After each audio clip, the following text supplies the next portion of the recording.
again. If you want to see more interesting video, please subscribe to the channel and like this video. Please feel free to leave us a comment.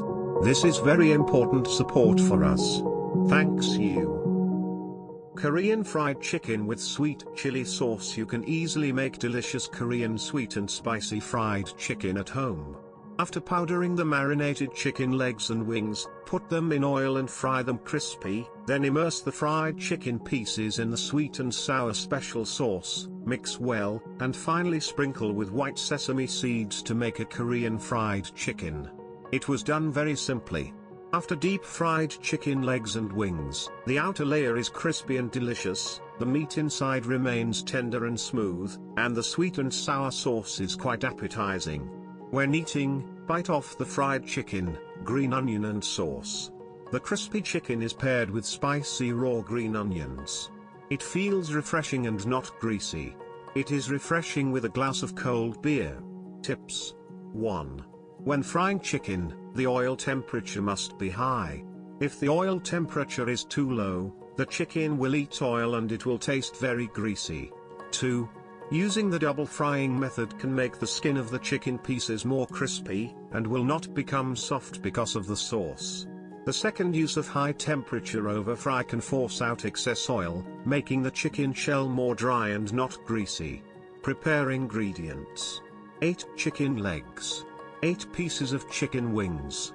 10 grams dried chili. 3 cloves of minced garlic. White sesame seeds and green onions. 1 cup cornstarch. Chicken marinade. 1 tablespoon of soy sauce. Half a teaspoon of salt and black pepper. 2 slices of minced ginger. 1 teaspoon of sesame oil.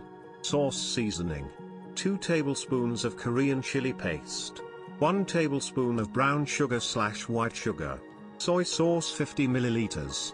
2 teaspoons of black vinegar. 1 tablespoon of cooking wine/rice wine. 100 milliliters of water. Step. Wash the chicken legs and wings, wipe dry, add all the marinade, mix well, and marinate for at least half an hour. Cut the dried chili in half and put it in a bowl, and then repeatedly grab it with your hands to let the chili seeds come out. Take out the dried chilies that have been de-seeded and set aside. Coat the surface of the marinated chicken with a thin layer of cornstarch evenly. Then put it in a frying pan and fry at 170 degrees Celsius until the surface turns pale yellow, about 3 to 4 minutes, then remove. Continue to fire, increase the oil temperature to about 180 degrees, deep fry the lower chicken again until the surface is golden brown, remove the oil and set aside. Heat up another pot with 2 teaspoons of oil, add minced garlic and dried red pepper and sauté, add all the sauce and seasonings, mix well and bring to a boil. After the sauce is boiling, turn off the heat. Put the fried chicken pieces into the sauce pot and flip gently, so that the chicken pieces are evenly covered with the sauce, and then they can be placed on the plate. Finally, sprinkle a little white sesame seeds and shredded green onions, and enjoy.